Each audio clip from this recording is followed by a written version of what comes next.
89.1 Radio y Cadena Radial Costarricense no se hacen responsables por las opiniones emitidas en este programa.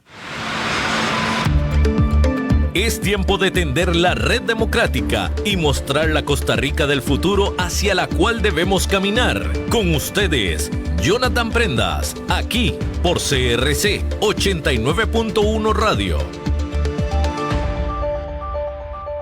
Saludos, ¿cómo se encuentran? Espero que estén muy bien, espero que el día esté avanzando según las proyecciones y la planificación que estén haciendo.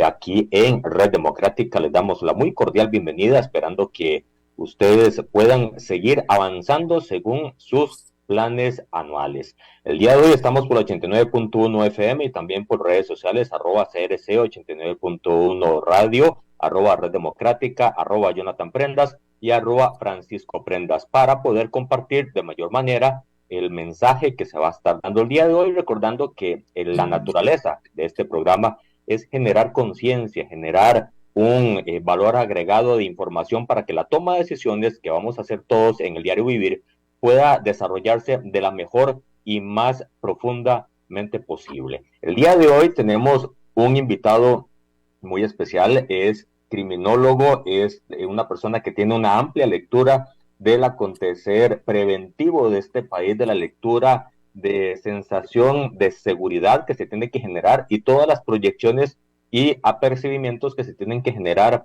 en lo más pequeño, que es en la vida personal, en el siguiente aro de desarrollo, que es el familiar, y así sustancialmente hasta llegar a la paz en toda la sociedad.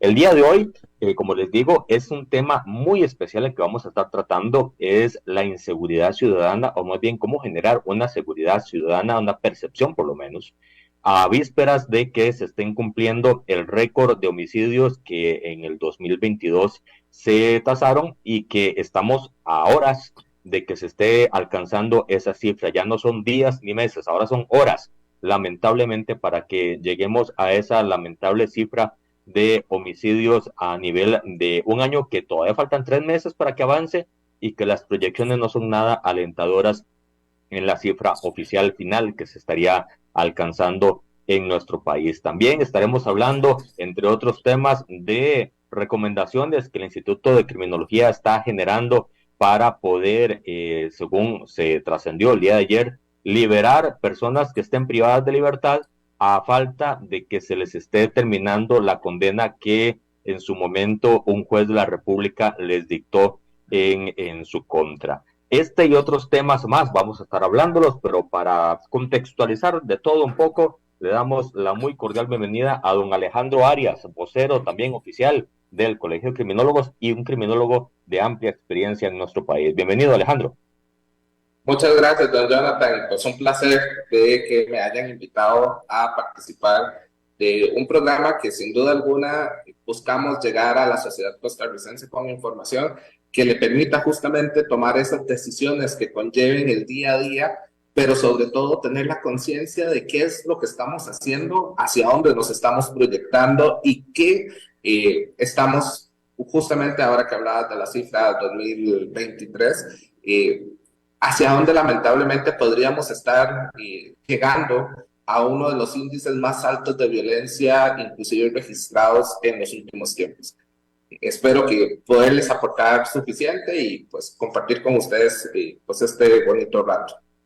Estoy seguro de que así va a ser, Alejandro, porque, a ver, desde todo punto de vista, y no me dejarás mentir en este comentario, lo principal de toda persona dentro de un contexto social es generar una percepción de que todo está bien para poder construir en la vida real el que todo esté bien. Si la persona sale de su casa pensando de que todo es un caos y todos salen de la misma manera, pues obviamente se hace un efecto dominó que hace difícil la convivencia humana. Pero si todos podemos generar un punto de inicio preventivo, de percepción positiva, pues todo se puede, aunque vaya tal vez contracorriente, tal vez en una cuesta que es un poco tal vez dura durante el año, puede generarse una mejor percepción de que las cosas pueden salir.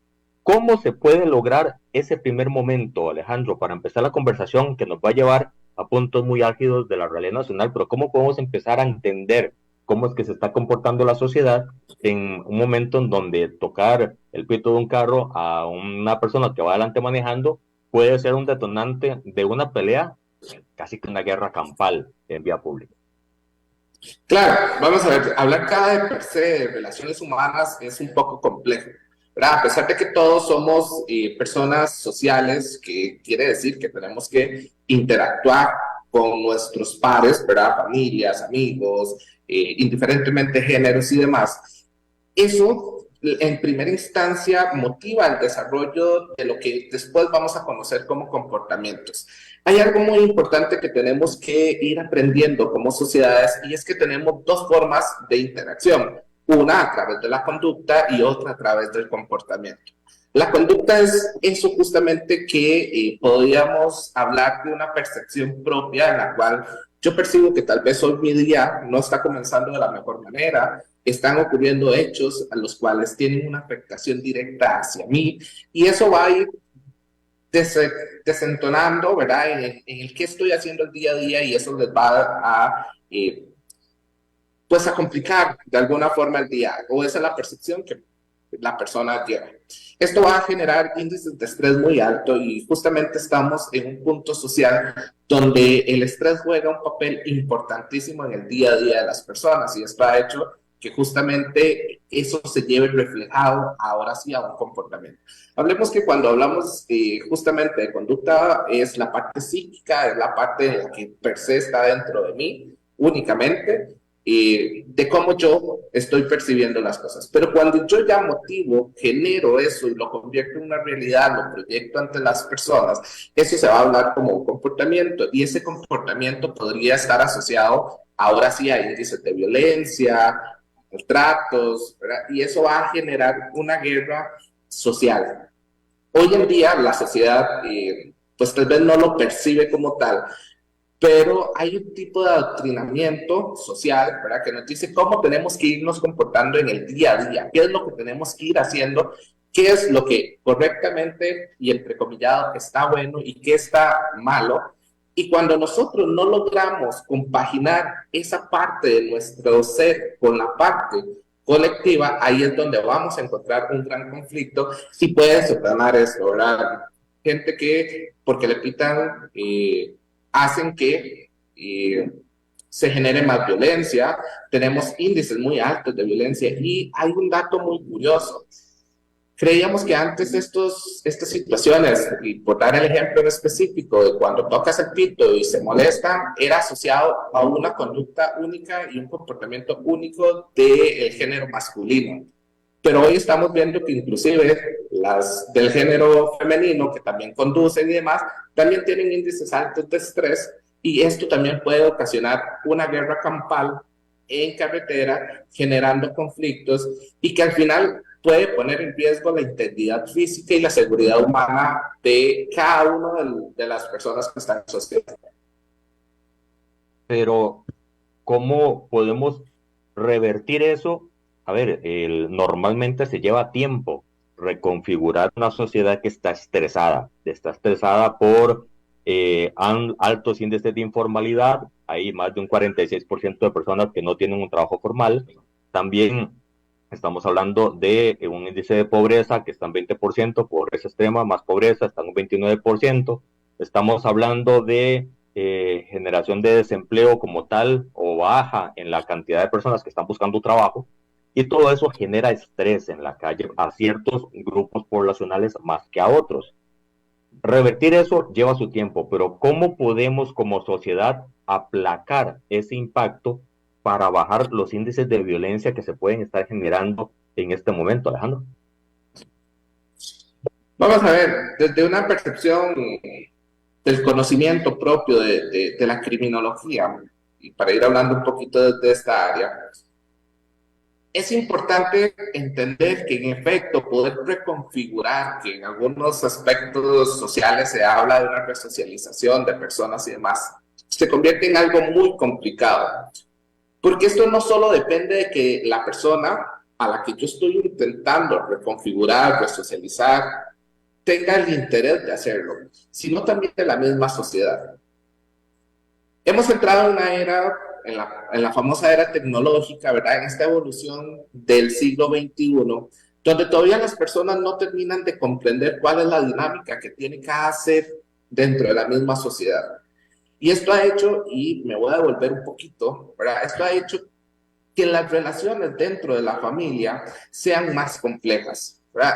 Se ha venido perdiendo ciertos valores que la familia tenía, ciertas configuraciones que desde la familia se venían comprendiendo, y ha generado los estrés que no solo afecta a la mamá, al papá, a los hijos, sino que esto comienza a proyectarse.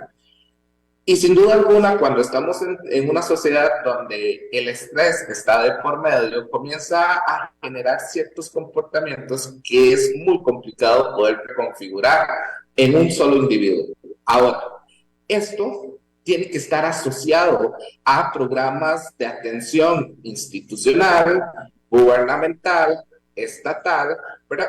Porque tiene que ser una integración propia de por qué como sociedades vamos a poder ir modificando ciertos comportamientos, pero esos comportamientos tienen que ir atendidos, seguidos por profesionales que le permitan entender las dinámicas de la composición biopsicosocial del individuo. O sea, que aquí tenemos que hablar de por qué una persona psicológicamente tiene ciertas conductas, ciertos comportamientos, cómo la parte biológica también influye y cómo la parte de la sociedad. El gran peso social. Las personas tal vez se levantan su día a día y dicen, bueno, esta es mi rutina. Sí, claro, pero su rutina está totalmente alineada a algo que la sociedad nos ha dicho tiene que ser. Entonces, sin duda alguna, poder ir trabajando estas líneas de comportamiento tiene que ser un trabajo integral. Hemos visto que en algunos casos, ¿verdad? Y tal vez más adelante lo podamos mencionar, ejemplo, en el proceso de la resocialización de privados de libertad, hay grupos técnicos que entienden cuáles son las dinámicas de la persona privada de libertad. Pero es muy curioso que inclusive profesionales como los criminólogos, que somos personas que entendemos el comportamiento de las personas, todavía no hacemos valoraciones técnicas en esa parte, que sin duda alguna vienen a poder trabajar de la mano con otras profesiones, trabajo social, psicología, derecho, orientación, ¿verdad? Que son sumamente importantes justamente para buscar esa reestructuración de la composición biopsicosocial del individuo.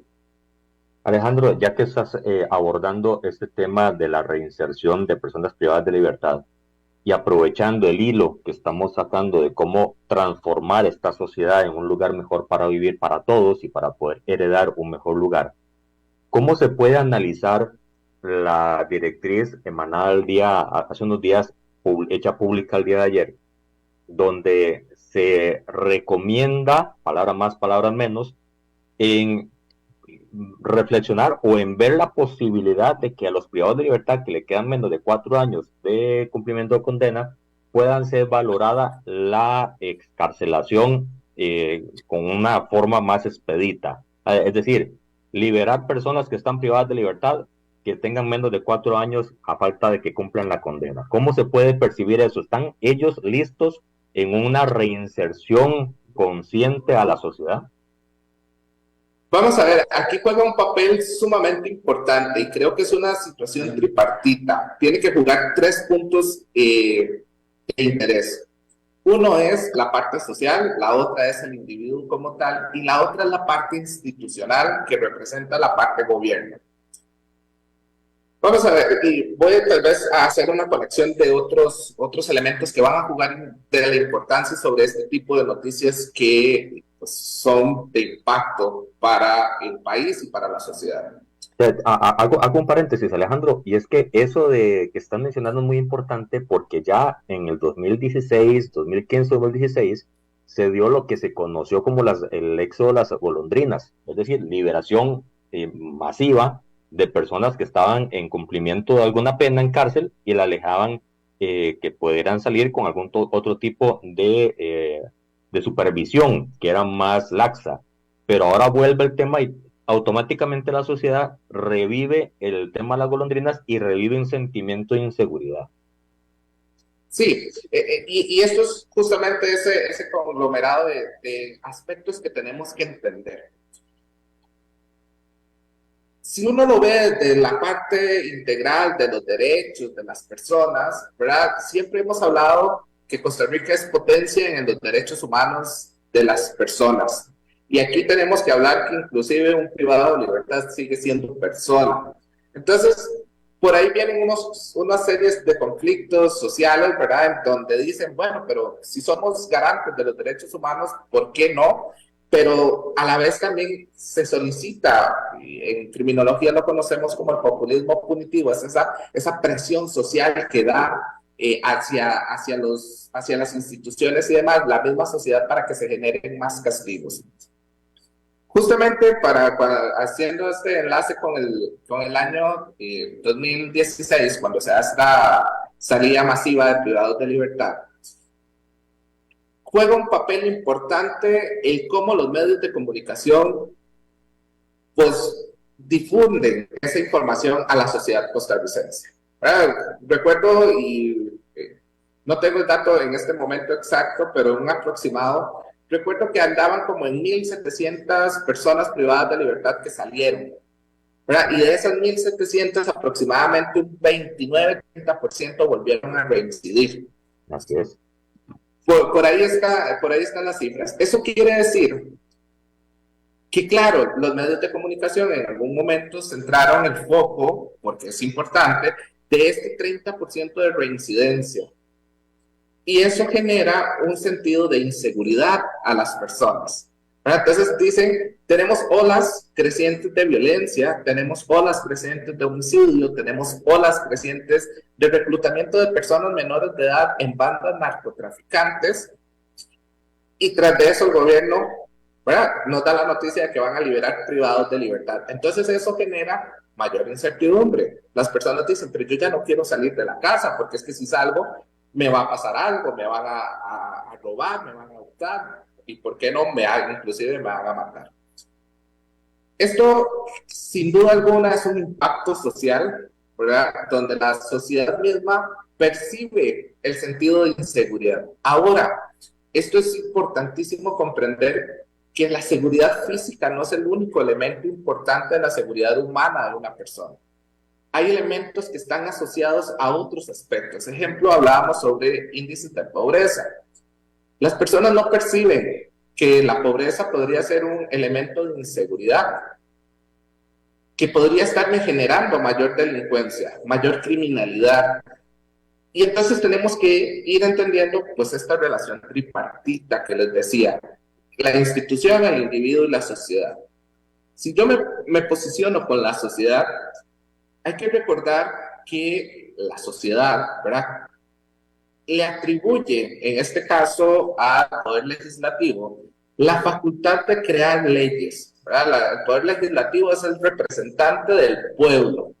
Y entonces la misma sociedad, cuando necesita pedir más penas, comienza a levantar la mano, ese populismo punitivo que han mencionado anterior, y decía, necesitamos más sanción penal, necesitamos aumentar las penas. Pero aquí entonces la pregunta es si es realmente la sanción penal el medio efectivo para que las personas dejen de delinquir. Y creo que la historia nos ha dicho que tal vez no es el medio adecuado. Hemos aumentado penas en muchos otros casos, ¿verdad? Pasamos de la conducción temeraria, de una multa, ahora a tener una sanción penal, y no dejamos de tener personas que conducen bajo efectos del alcohol. Y esto, la sociedad tiene que ir entendiendo cuál es su dinámica dentro de la sociedad. Ahora el individuo hoy, el sistema penitenciario, en defecto, no es un secreto para nadie, está colapsado. Hay hacinamientos, hay centros penales que están hasta un 800% de hacinamientos. Así es. Sistemas que son de 720 personas aproximadamente y tienen 2.500 personas, ¿verdad? Hay un crecimiento exponencial de los índices de violencia, y esto lo podemos ir asociando. El individuo podría estar totalmente con su intención de querer resocializarse. Pero aquí viene la parte compleja. El sistema penal, dentro de este colapso que tiene, sus sistemas de servicio técnico permiten atender a los privados de libertad 1, 2 veces. Si hablamos de poquito tiempo, cada 6 meses. Y si hablamos de mucho, cada año. Entonces aquí tenemos que valorar si los informes técnicos que realmente se están generando son los adecuados para poder establecer si una persona cumple con el perfil necesario para salir bajo una condicionante penal. Incluso se ha hecho público que el instituto carece de personal, criminólogos en este caso, que puedan ayudar a hacer esa lectura de una forma más precisa y más puntual. Que eso es fundamental, y aquí veníamos a la parte institucional del régimen. Resulta que el Instituto Nacional de Criminología, en efecto, nace inclusive antes de que la profesión fuese reconocida en el país. No es hasta el 2010 que formalmente la criminología tiene un espacio dentro de la sociedad, cuando el Colegio de Profesionales en Criminología de Costa Rica se crea por la Ley 8831, y entonces eso permite regular el ejercicio de la profesión. Posterior a eso, a hoy, no existen criminólogos haciendo trabajos técnicos, recomendaciones técnicas sobre esto que podría ser sumamente importante. Vamos a ver, el psicólogo puede hacer su valoración técnica desde la parte psíquica, emocional, ¿verdad? De cómo está la persona privada de libertad, si está en la capacidad de... El abogado, pues, puede ver toda la parte jurídica. El trabajador social puede ver todo el tema que conlleva la parte social del individuo, si va a tener un trabajo, si su familia lo acoge, porque esa es otra. Hay algunas valoraciones, ¿verdad? No es como que vamos a agarrar una lista de personas y los tenemos o los podemos sacar, porque si las personas no cumplen con elementos básicos como una familia, como un trabajo, es una persona que tenemos en riesgo de que vuelva a delinquir, porque no hay un sentido de pertenencia a donde pueda sentar sus bases sólidas. Pero el criminólogo aquí tendría que entrar a hacer una valoración integral, ¿verdad? La capacidad del criminólogo es que tiene campos de conocimientos, se forman en áreas desde la psicología criminal, desde la sociología criminal, desde la antropología criminal, desde la criminología pura. Entonces tiene una visión muy amplia de lo que es comportamiento humano, y relacionado con los demás informes podrían dar una valoración técnica adecuada si lo que estamos recomendando para un privado de libertad es lo mejor. Aquí sin duda alguna, el gran tema con esto, y que genera gran incertidumbre para las sociedades, ¿quiénes son los privados de libertad que van a salir? ¿Verdad? ¿Cuál es la lista de personas o de delitos que han cometido estas personas y que hoy podrían estar libres, exponiéndonos en una sociedad? Esas valoraciones técnicas deberían estar fundamentadas en un cuerpo multidisciplinario donde criminólogos también tengan ese sentido de pertenencia y revisar todos los contextos para poder entender si la persona me va a reincidir o no. E inclusive podría pasar de que cumpla todas las valoraciones técnicas y la persona reincida. Esto es parte del desarrollo humano de las personas. Sin embargo, las tasas de reincidencias tendríamos que intentarlas reducir lo más que se pueda con un tipo de liberación de personas privadas de libertad, pero que los servicios técnicos sean los adecuados. Yo hoy, ¿verdad?, les puedo decir que tenemos un gran problema, y es que el servicio técnico del sistema penitenciario no puede dar respuesta al 100% a toda la capacidad, porque tenemos hacinamientos demasiados grandes dentro del sistema penitenciario. Y que esto... Alejandro, una pregunta. Pero ¿es la mejor forma de reducir ese hacinamiento el simplemente liberar a como se está planteando?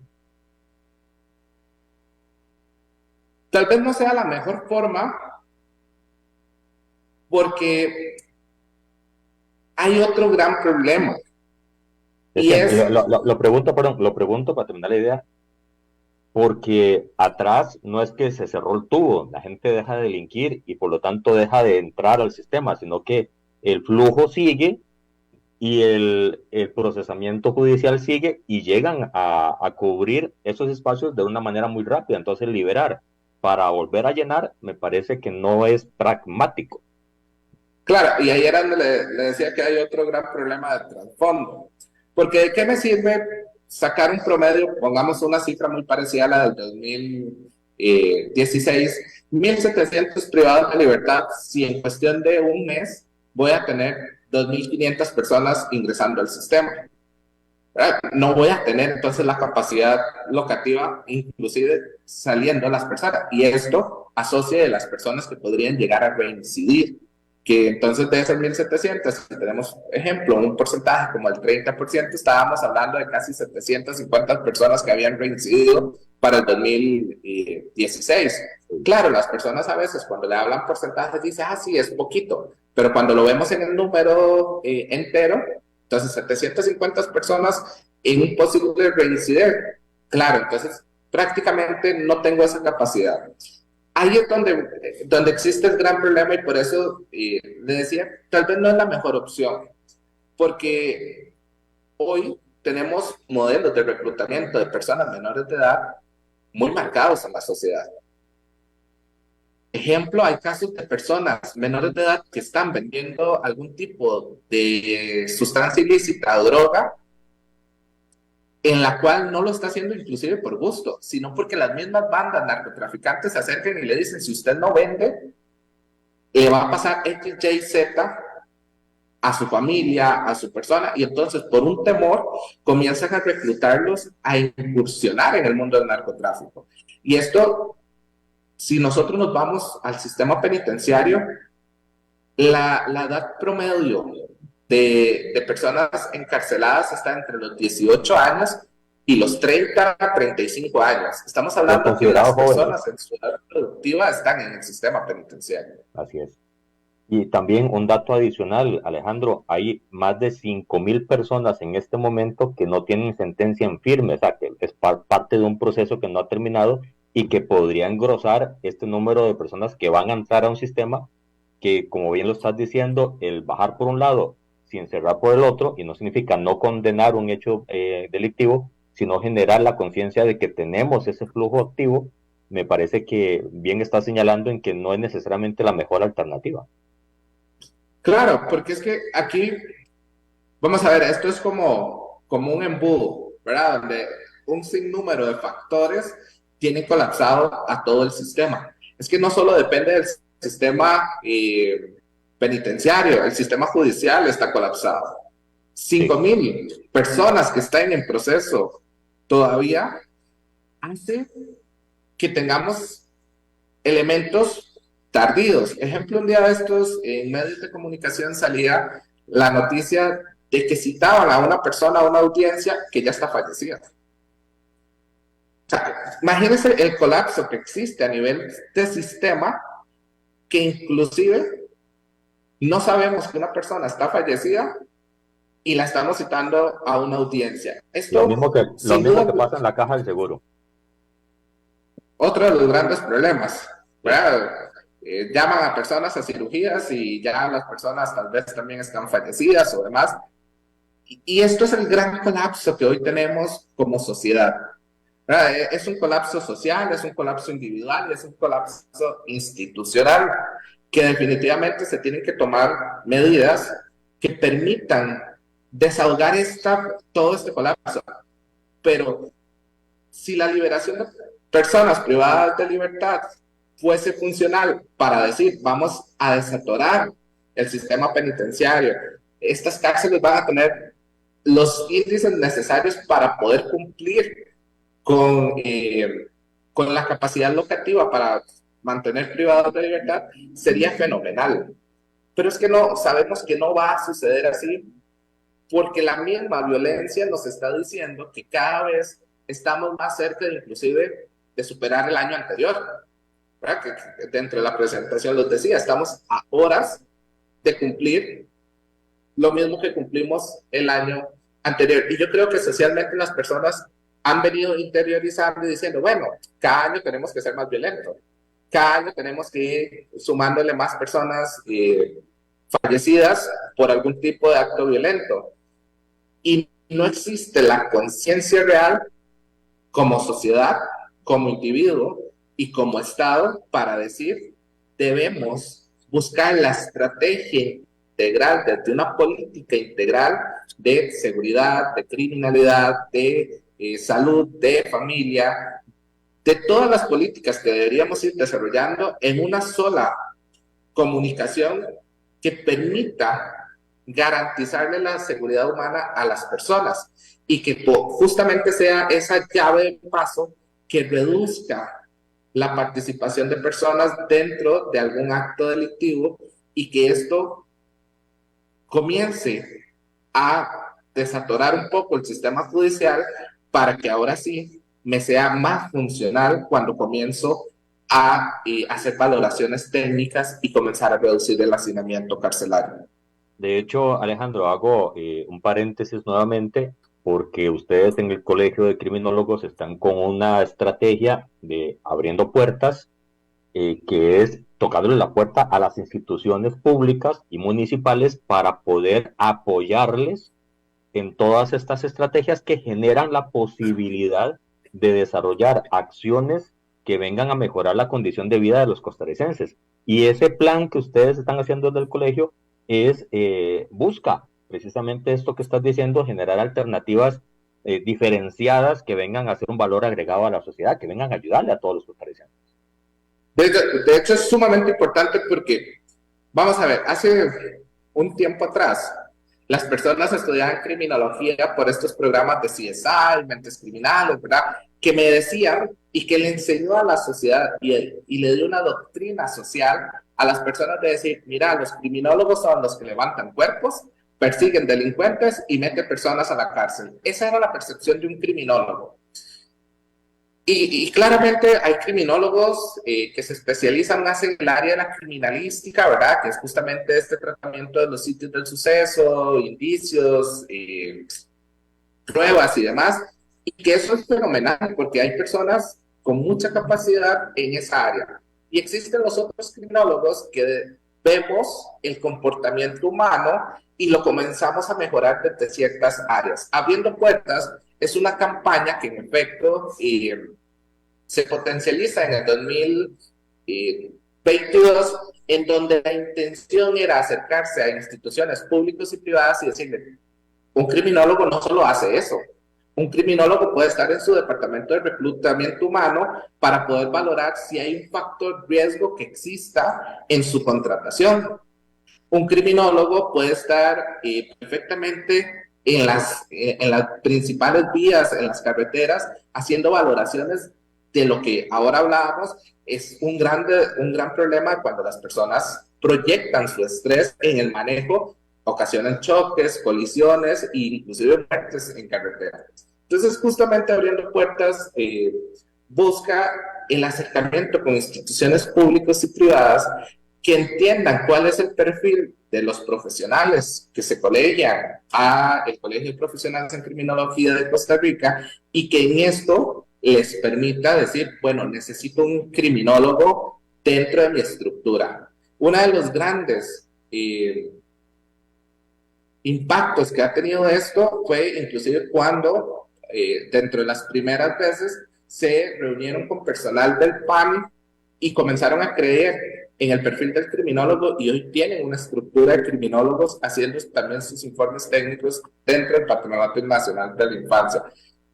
Y así sucesivamente, hoy uno de los espacios, y lo digo muy abiertamente, que inclusive yo como profesional he reclamado, son los criminólogos dentro del sistema educativo. No es posible que veamos dos personas menores de edad que se violentan, se agreden y podrían causarse casi que la muerte por pelearse una banca de la zona verde del colegio. Los índices, vea al nivel de índices de estrés que estamos llegando, que hoy los niños, antes de querer jugar, ¿verdad? Como tal vez hace un tiempo las personas jugaban a canicas, a carreras de saco. Hoy todo está totalmente violentizado. Quiere decir que los juegos que jugamos son violentos y que nos enseñan que tenemos que ser violentos. Entonces, Eso es lo que se necesita, se busca desde Abriendo Puertas, poder decir, los criminólogos, las demás ciencias colegiadas a nuestro colegio pueden aportar a estos análisis sociales y dar una respuesta íntegra de por qué sí tenemos que buscar esa integración de las políticas públicas para mejorar la calidad de vida de las personas.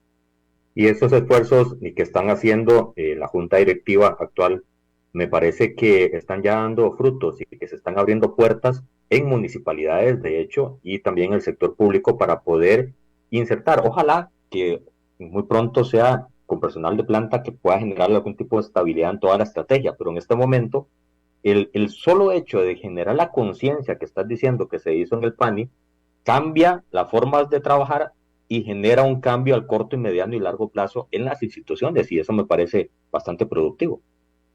De hecho hemos logrado tener grandes acercamientos con el Ministerio de Educación Pública. El señor viceministro del Ministerio de Educación Pública estuvo en una actividad del colegio reconociendo el perfil del criminólogo, entendiendo qué es lo que hace el criminólogo justamente abocado al sistema educativo. Se han mantenido reuniones con el Ministerio de Justicia y Paz, ¿verdad? Se les ha hecho ver justamente esta necesidad dentro del sistema penitenciario de criminólogos.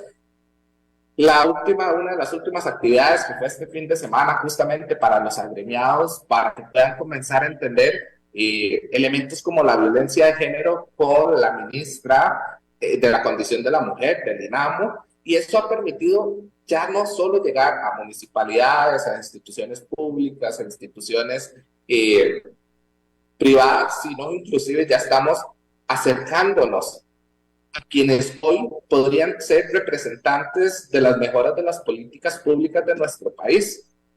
Personas en cargos a nivel de ministerios que también tienen esa responsabilidad de no solo desde su cartera entender qué es lo que hacen, sino también de expandir sus conocimientos y decir, necesitamos criminólogos que vengan a hacer esos análisis y que nos permita como ministerio incluir políticas de desarrollo integral de la persona en sociedad. Y entonces eso sí nos va a permitir comenzar a reducir índices de violencia. Pero necesitamos un trabajo íntegro de muchas personas. Por supuesto que sí. Volviendo al hilo que traemos desde el principio del programa del estrés, del comportamiento social de las personas, de si está listo o no el sistema penal penitenciario para absorber lamentablemente a este segmento de la población que está delinquiendo, ¿cómo podemos entender que Costa Rica, porque lo que decías hace un rato de que cada año debería ser más personas, esa no debería ser la lógica ni la tónica? Deberíamos ser una sociedad capaz de absorber de mejor manera los problemas y generar soluciones más proactivas, pero en este caso, este año, se está detonando el porcentaje de homicidios, que faltan 8 homicidios según datos que nos llegó a la mesa de trabajo, para llegar al tope del 31 de diciembre del 2022, es decir, 3 meses antes estaríamos llegando a esa meta, lamentablemente. Está de por medio el sicariato, está de por medio el ajuste de cuentas, está de por medio el narcotráfico, está de por medio ciertas disputas que en el camino pues salen perjudicados, personas que no tienen que ver en el tema. Y recordamos una balacera en una soda de estas de calle en Limón, donde empezaron a volar balas y una señora que estaba desayunando ahí le salió perjudicada, casi la mata. Este concepto de agresividad que está teniendo el país es ocasionada por detonantes muy concretos que están haciendo este país inseguro y que nos tiene, por ejemplo, en Estados Unidos en una lista poco grata de violencia.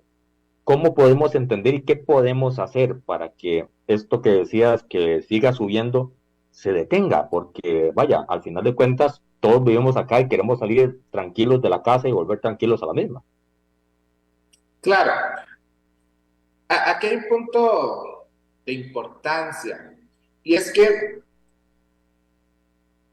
las personas, la forma de desarrollo del país como tal, se ha centralizado que nos ubicamos en una de las regiones más violentas que existen en el mundo, Centroamérica. ¿Verdad? Prácticamente cuando hablamos y vemos la región, hablemos desde México, inclusive hasta Colombia, cuando hablamos de Latinoamérica, vemos que los índices se incrementan y Costa Rica no es la excepción. Hay algunos otros países, ¿verdad?, que adoptan ciertas medidas que podrían considerarse en su percepción de la criminalidad adecuadas. En Costa Rica tenemos que tomar en consideración muchas cosas. Somos el país más alfabetizado de la zona, ¿verdad? En su buena y sana teoría somos uno de los que tienen una economía un poco más estable, pero sin duda alguna esto pone en muchas desventajas la condición de la persona, y es que tal vez soy muy enfático cuando hablo de persona, cuando hablo de ser humano, cuando hablo de seguridad humana, porque desde cuando como Estado y como sociedad desligamos la seguridad humana de las personas, ahí es donde vamos a comenzar a tener una tendencia al crecimiento de la criminalidad, y que eso es peligrosísimo. No conciben, ¿verdad?, las personas que nos podamos dedicar al análisis de estas situaciones, que 3 meses antes estemos a 8 posibles muertes para poder alcanzar el año anterior, y que lamentablemente podríamos querer decir que no van a suceder, pero la tendencia me está diciendo que no van a ser 8, que inclusive lo vamos a superar casi que hasta por 50, y que cerraremos el año sobre posibles 50, y eso es preocupante. Y ahí hay que entender a una sociedad que se preocupa cuando estos índices están comenzando a incrementar. Aquí tenemos que hacer un engranaje entre instituciones y la misma sociedad, y ojalá que el principal factor suceda dentro de la familia. Recordarán tal vez en algún tipo de modelos anteriores que cuando el niño se portaba mal dentro de la clase, mamá y papá eran un corrector también en casa de decir, eso no se hace. Pero hoy en día más bien es diferente, ¿verdad? Hoy en día más bien intentamos minimizar esa situación que la persona menor de edad genera, y como papás hemos intentado ir cuidando más esa parte, y entonces caemos tal vez en el acto de la irresponsabilidad de querer tapar, ¿verdad?, un huequito con otro, y eso ha generado que justamente tengamos un incremento en la participación del sicariato, del homicidio, y que hoy tenemos cosas sumamente atroces. Recordarán hace poco en Limón, la señora que estaba dentro de una clase y entra su ejecutor grabando, le dispara dentro de la misma clase y sale y se va, y el video se difunde minutos después, porque ya no existe un temor a esa parte. La configuración que nos han venido dando la sociedad, la globalización del narcotráfico, ha hecho que las personas inclusive le pierdan miedo a esto. Hoy en día se puede trabajar desde muchos aspectos, pero ejemplo, el narcotráfico, con este tema de las narcoseries y demás, es preocupante cuando usted llega de un niño y le pregunta, ¿usted qué quiere hacer de grande? Y lo primero, hoy se posicionan 2 posibles respuestas: o TikToker, influencer, o narcotraficante. No entienden cuál es, porque el niño todavía tal vez a esa edad no tiene la capacidad de comprender cuál es el peso de ambas respuestas. Pero entonces, cuando me dicen narcotraficante, porque tienen todo lo que quieren, ¿verdad? Casas, carros, viajes, mujeres, hombres, dinero, poder, y ahí es el secreto de todo.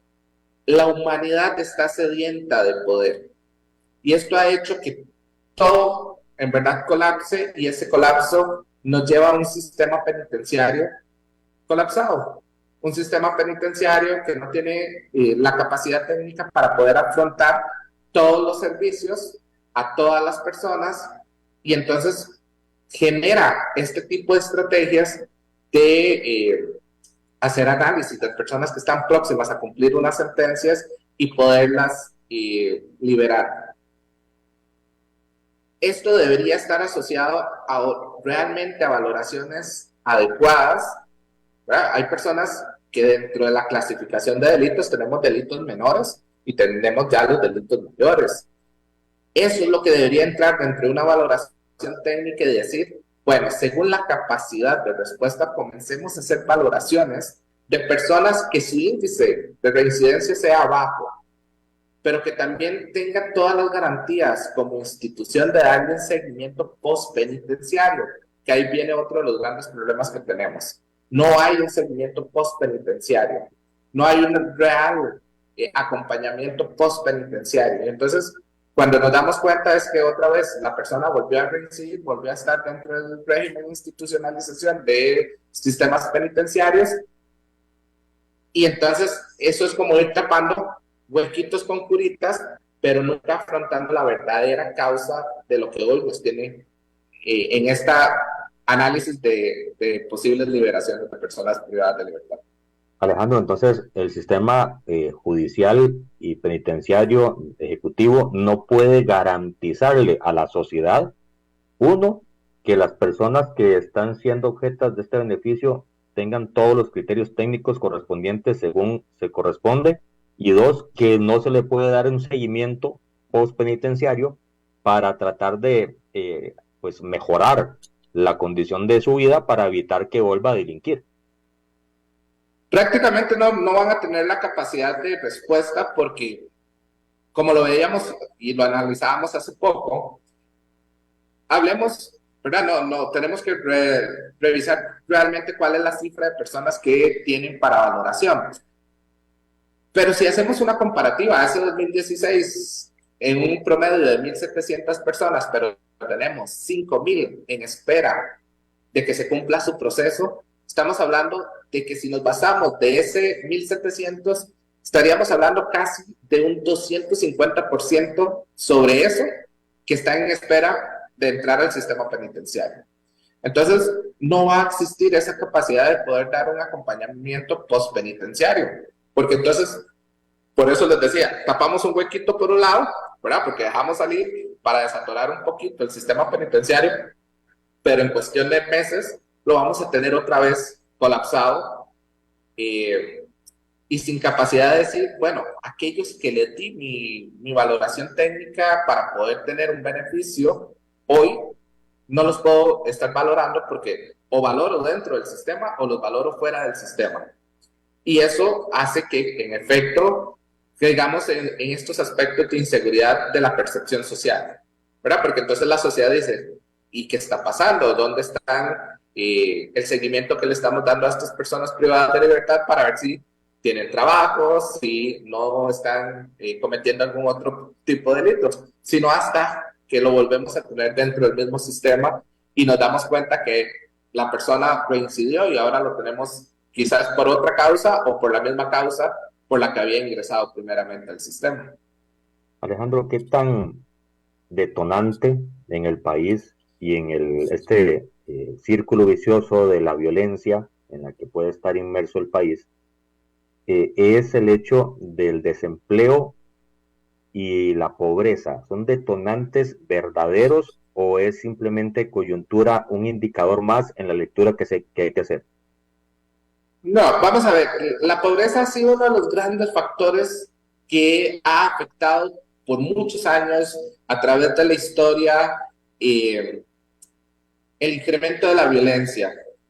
Platón hablaba que los pobres eran quienes cometían la mayor cantidad de delitos, ¿verdad? Siempre en las primeras partes de la historia se habla de que quien cometía delitos eran las personas pobres, porque las personas ricas son las que menos necesidades tienen para cometer delitos. Hoy entendemos que no necesariamente es así, pero cuando nosotros nos vamos al sistema penitenciario y vemos el hacinamiento, Es muy curioso porque estos son parte de análisis que se hacen. Encontramos factores comunes entre las personas que están hoy dentro del régimen institucionalizado del sistema penitenciario. Y una de las principales características que más acompañan a los privados de libertad es que tenían índices de pobreza muy marcados dentro de su desarrollo del día a día. Sin duda alguna, hay factores, nosotros le llamamos factores promotores, que nos facilitan que una persona pueda cometer algún tipo de delito.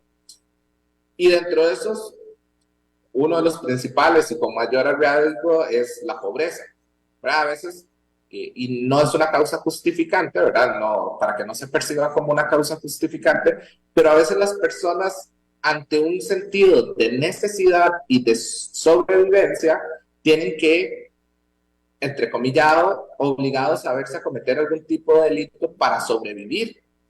Y ahí es donde estamos mal como sociedad, porque las personas no tienen o no deberían tener que buscar los medios de la delincuencia para sobrevivir a una sociedad donde deberíamos como sociedad garantizarle los accesos exactamente a todos por igual, sin diferencia de ningún tipo, de que tengan acceso a la educación, de que tengan acceso a una vivienda digna, acceso a los servicios públicos, accesos a la medicina, accesos a la educación, acceso a la seguridad pública.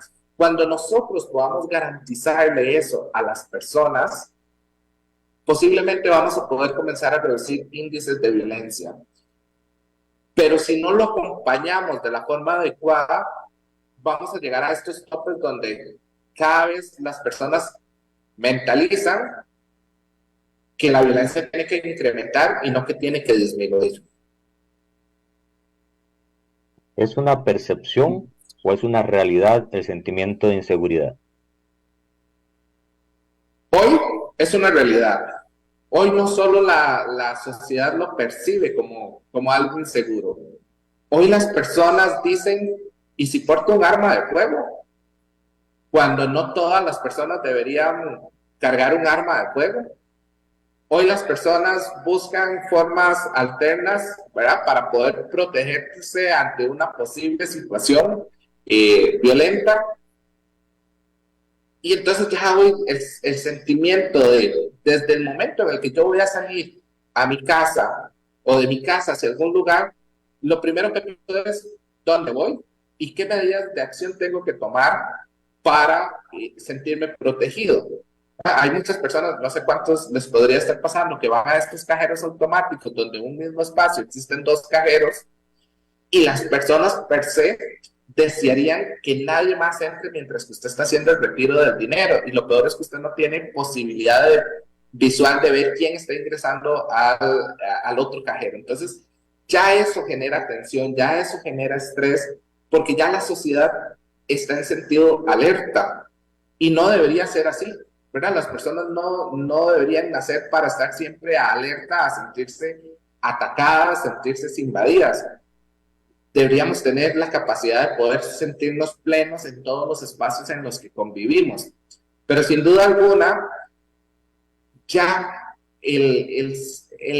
como la sociedad recibe esta realidad es que cada vez nos estamos volviendo más violentos, aunque a veces lo queremos disfrazar de como la sociedad costarricense más feliz del mundo, ¿verdad? Y le ponemos ciertos parches para que tal vez esa parte muy violenta no se vea, pero sí, las personas cada vez se preparan de una forma que tal vez no debería ser la correcta.